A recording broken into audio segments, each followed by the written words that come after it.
I mean, this is bad for Dems because they may get stuck with Buttigieg, and if that happens, if Republicans run a halfway competent candidate, I believe they could win.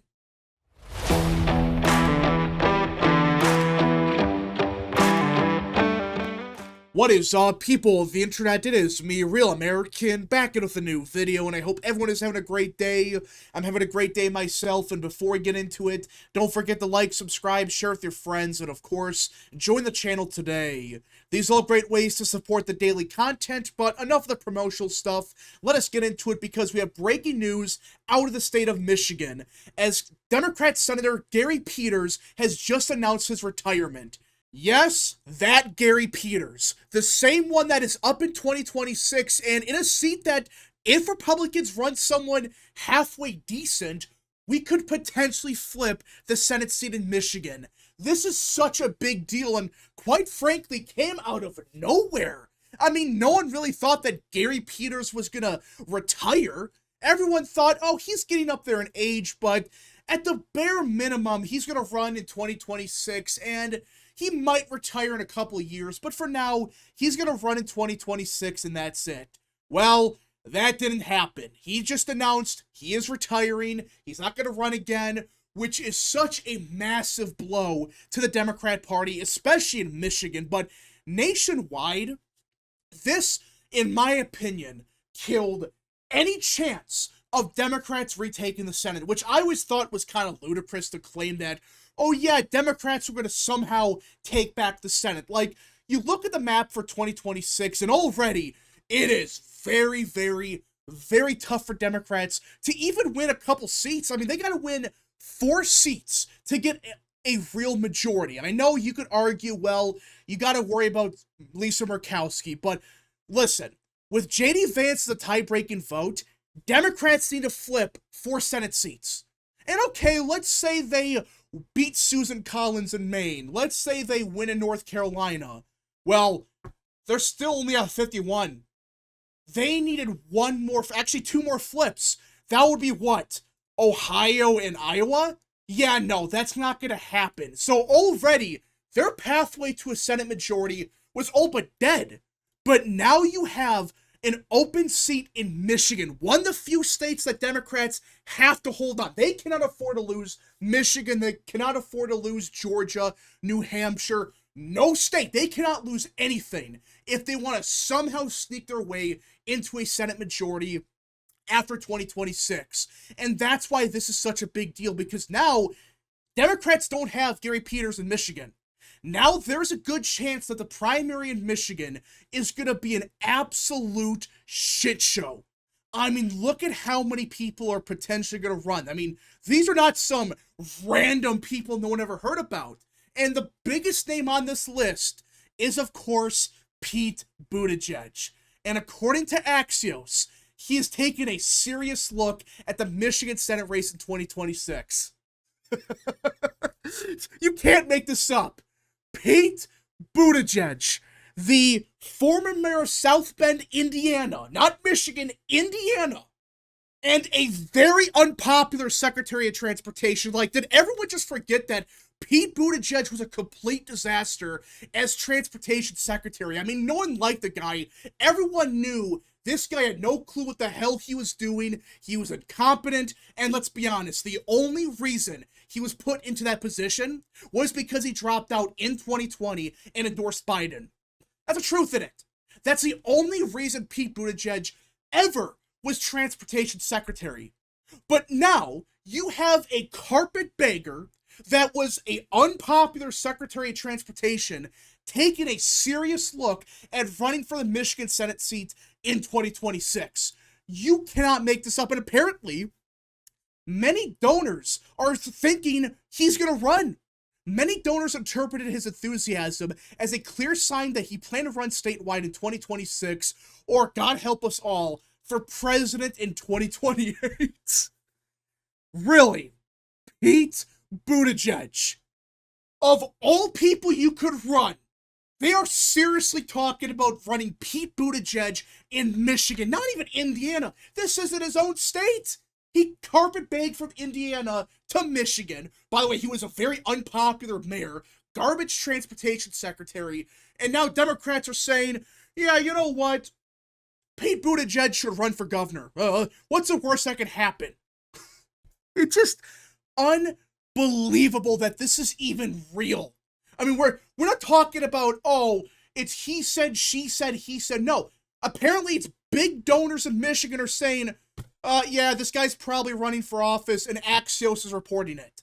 That is horrendous news for Democrats because Pete Buttigieg, of all the major candidates here, I mean, he is the weakest pick because he has a lot of baggage. Whether it was being the mayor of South Bend, Indiana, whether it was being the unpopular transportation secretary, or his embarrassing 2020 campaign. So Democrats are thinking, you know what? Let's run Pete Buttigieg.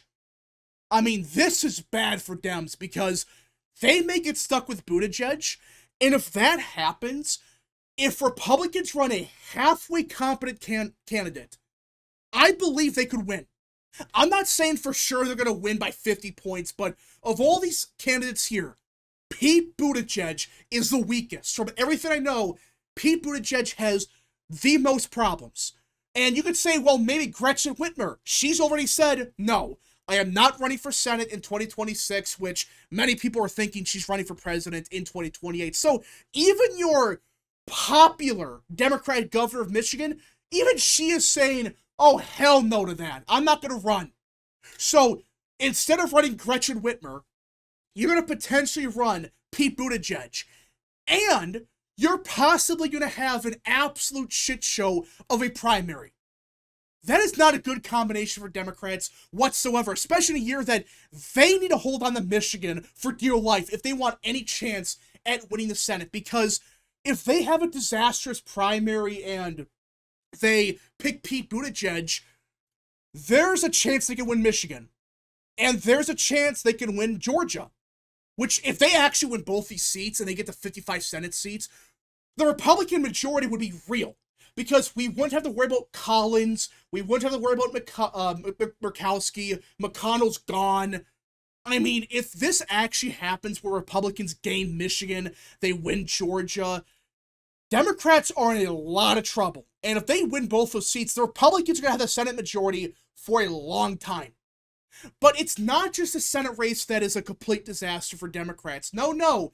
There's also a very competitive governor race, which I would argue Democrats have a much bigger problem in the governorship than the Senate race, which I know sounds crazy, but there's really one reason. You scroll down here and there is an independent running. And it's not just some random third-party candidate that no one ever heard about. It's the mayor of Detroit, and he's actually popular. I mean, this guy has, he won re-election by 80 points. He's beloved in Detroit, and already he is getting some Democrats to support him. He's getting state representatives, Detroit city councilors. Hell, he is getting the executive chair of the Ford Motor Company, William Clay Ford Jr., to back him. So it's not just he's getting some, no-named, he's just a no-name person. This guy is a serious third-party candidate with some backing. And I made a whole video about this in a couple of months ago when he first announced, and I really believe that Republicans in 2026 could not only win the Senate race, but I would argue they have a much easier pathway in the governor race because you're dealing with a third-party candidate who's a former Democrat, already gained backing from several Democrats, and he is a popular mayor of Detroit. Gee, I wonder which voters he's going to win. So you start looking more at this, and it becomes apparent that, yeah, Republicans have a very good chance at both races. Now the question is, who do we run for both? Well, I have a very simple answer. Mike Rogers and John James. I know these are not the two best options. I understand that. But of all the potential candidates that we got, I really believe these are our best options. We have John James and Mike Rogers. And now, it doesn't matter whether one runs for governor or the other runs for Senate. I don't care. Honestly, just have one run for Senate, one run for governor, and that's that. Be done with it. And it sounds like John James, he's probably going to run for Senate.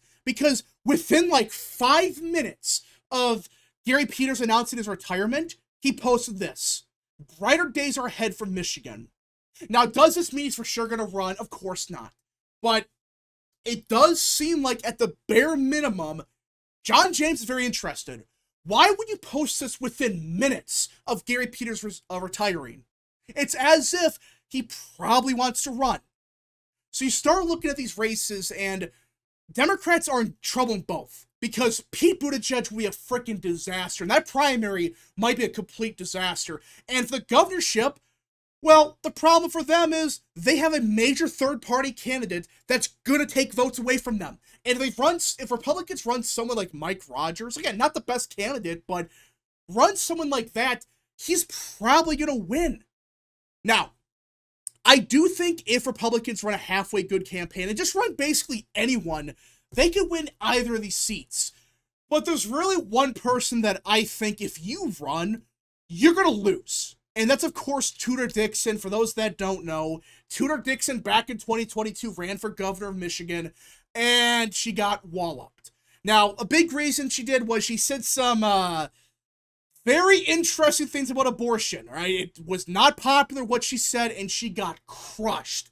Well, Tudor Dixon put out this statement: "This is an opportunity for a strong America First candidate who is going to help President Trump secure the border, bring down prices, and restore American manufacturing. I appreciate the outpoints of support and am considering our future very seriously." No. Tudor Dixon should stay the hell away from this race. You got crushed in 2022. I know that's a different set of circumstances. I get that.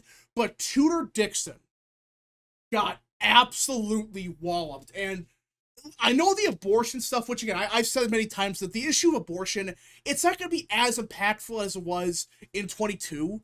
Well, even then, Tudor Dixon, she's made some very bizarre comments in the past about a lot of issues, and I don't think she can win statewide. I just don't think. Plus, I don't really like her anyways. Even in 2022 for governor, I never supported her. I didn't care who won because, well, that primary was such a shit show that, to be honest, it didn't really matter who won the primary, but we got stuck with Dixon, and, well, that ended good for Republicans whatsoever. But either way, run Mike Rogers and John James. It doesn't matter if one's for Senate, one's for governor, vice versa. It doesn't matter. Put one for the Senate race, put one for governor, get behind both of them, no bullshit primary challenges, and we have a chance at both, especially the governorship. So I would say Mike Rogers for governor, because I think he proved in 2024 he probably is a stronger candidate than John James.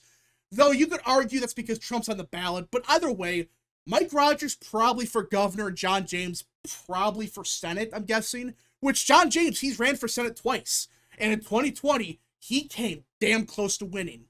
So Republicans got some great news out of Michigan, while Democrats, they're facing a dilemma. What do you do here?